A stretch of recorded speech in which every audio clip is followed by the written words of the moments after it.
Doctor Ravi Kumar Dadhich, सह आचार्य, व्यावसायिक प्रशासन विभाग, कक्षा प्रथम वर्ष वाणिज्य में आज व्यापारिक संनियम विषय के टॉपिक ठहराव के संबंध में चर्चा करेंगे। ठहराव बहुत ही महत्वपूर्ण भाग है वेद अनुबंध का।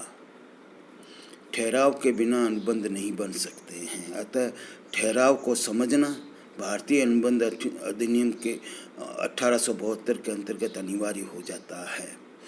भारतीय अनुबंध अधिनियम की धारा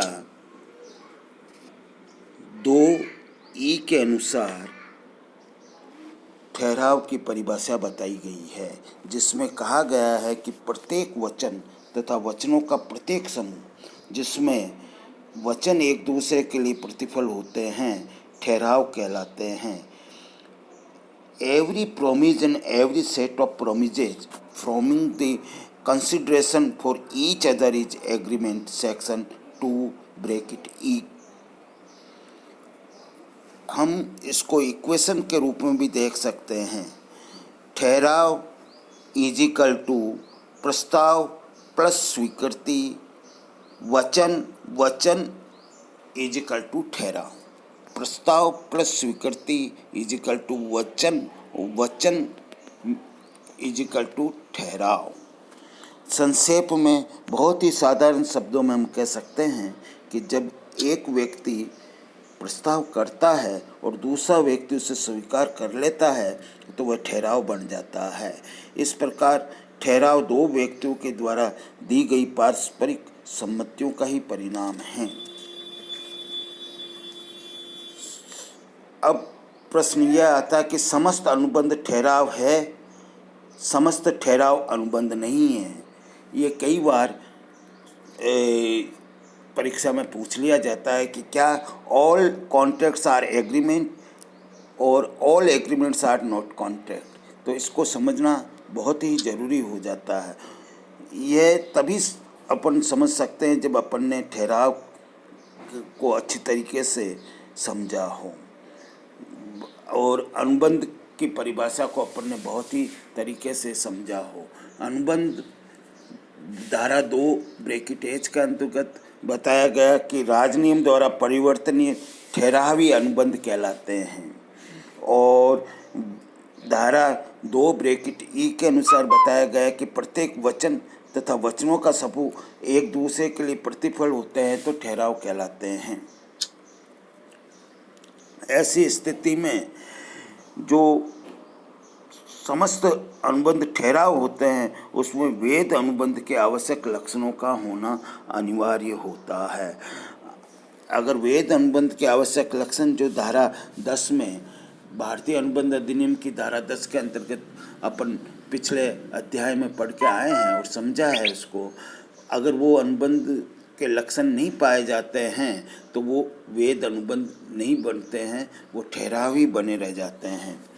और ये समस्त जो इसके कुछ भाग जो समस्त ठहराव अनुबंध नहीं बन सकते, कुछ ऐसे अनुबंध होते हैं जो ठहराव ही बने रह सकते हैं, अनुबंध नहीं बनते हैं।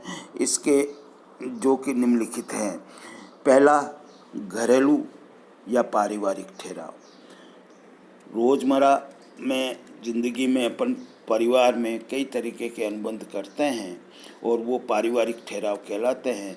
जो वेद अनुबंध के आवश्यक लक्षण नहीं होते हुए भी वो ठहराव को पूरा किया जाता है।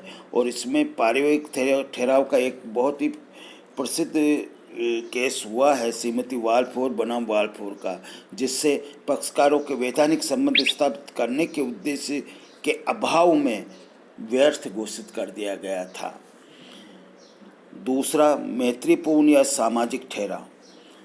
दूसरा जो ठहराव है वो मैत्रीपूर्ण तथा सामाजिक ठहराव है। जो ठहराव ही बने रहते हैं, समाज में कई तरीके के कार्यों को करना पड़ता है, कई संबंधों को बनाए रखना पड़ता है। ऐसी स्थिति में हमें कई ठहराव करने होते हैं, लेकिन वो अनुबंध की श्रेणी में नहीं आते हैं, वो सामाजिक ठहराव ही रहते हैं। वो जैसे शादी के अंतर्गत अपन किसी को बुलाते हैं, आमंत्रण देते हैं और वो व्यक्ति नहीं आता तो अपन उसके खिलाफ कुछ भी कार्रवाई नहीं कर सकते हैं, किसी तरीके की कोई वैधानिक कार्रवाई अपन संपन्न नहीं कर सकते हैं। तीसरा है राजनीतिक ठहराव। ये राजनीतिक ठहराव भी ठहराव ही होते हैं कि इसको भी वैधानिक रूप से अपन क्रियान्वित नहीं करवा सकते हैं। चौथा है व्यापारिक ठहराव, जिनका उद्देश्य वैधानिक संबंध स्थापित करना नहीं है। जैसे कई तरीके के व्यापार होते हैं, कई वैधानिक व्यापार होते हैं, कई अवैधानिक व्यापार होते हैं। अवैधानिक व्यापार के लिए किया गया ठहराव ही बना रहता है, वो अनुबंध नहीं बन सकता है, वेद अनुबंध की श्रेणी में नहीं आते हैं। अनुबंध और नेक्स्ट है अनुबंध करने की क्षमता नहीं रखने वाले पक्षकारों के द्वारा किया गया ठहराव। जो अवयस्क हैं, अस्वस्थ मस्तिष्क के व्यक्ति हैं या जिन्हें राजनियम द्वारा अयोग्य घोषित किया गया है, अगर ऐसे व्यक्ति कोई ठहराव करते हैं तो वो ठहराव ही बने रह जाते हैं, वो अनुबंध की श्रेणी में नहीं आते हैं। इसी तरीके से सहमति, अगर स्वतंत्र सहमति नहीं है प्राप्त की है दोनों पक्षकारों ने, तो वो ठहराव ही बने रहेंगे, वो अनुबंध की श्रेणी में नहीं आएंगे। बिना प्रतिफल के ठहराव, अगर किसी ठहराव में प्रतिफल नहीं है तो वो ठहराव ही हैं, वो अनुबंध की श्रेणी में नहीं आएंगे। और वे अवैधानिक उद्देश्य प्रतिफल के ठहराव, अवैधानिक जिसका उद्देश्य ही अवैधानिक हो, गलत कार्य करना हो, तो वो ठहराव ही बने रहते हैं, वो वेद अनुबंध की श्रेणी में नहीं आएंगे। नेक्स्ट है विवाह में रुकावट डालने वाले ठहराव ही बने रहते हैं, वो भी वेद अनुबंध की श्रेणी में नहीं आते हैं। व्यापार में रुकावट डालने वाले वो ठहराव ही बने रहेंगे। अनिश्चित अर्थ वाले, जिनका कोई अर्थ नहीं होता, जिनको समझा नहीं जा सकता, जिन्हें पूरा नहीं किया जा सकता, ऐसे सभी ठहराव ही बने रहते हैं, वो वेद अनुबंध की श्रेणी में नहीं आते, अनुबंध नहीं बन सकते हैं। बाजी के ठहराव भी ठहराव ही रहते हैं। असंभव घटना पर आधारित ठहराव भी ठहराव रहते हैं। और असंभव कार्य करने के संबंध में किया गया अगर कोई ठहराव किया जाता है तो वो भी ठहराव ही बना रहता है, वो अनुबंध नहीं बन सकता है। असंभव कार्य, असंभव घटना पर आधारित ठहराव, ये इस प्रकार के हैं जो भविष्य में कभी भी अनुबंध नहीं बन सकते, वो ठहराव ही बने रहते हैं। इसमें अनुबंध करने के ठहराव तभी होते हैं जब उनको कानून के द्वारा, राजनियम द्वारा परिवर्तनीय कराया जा सकता है।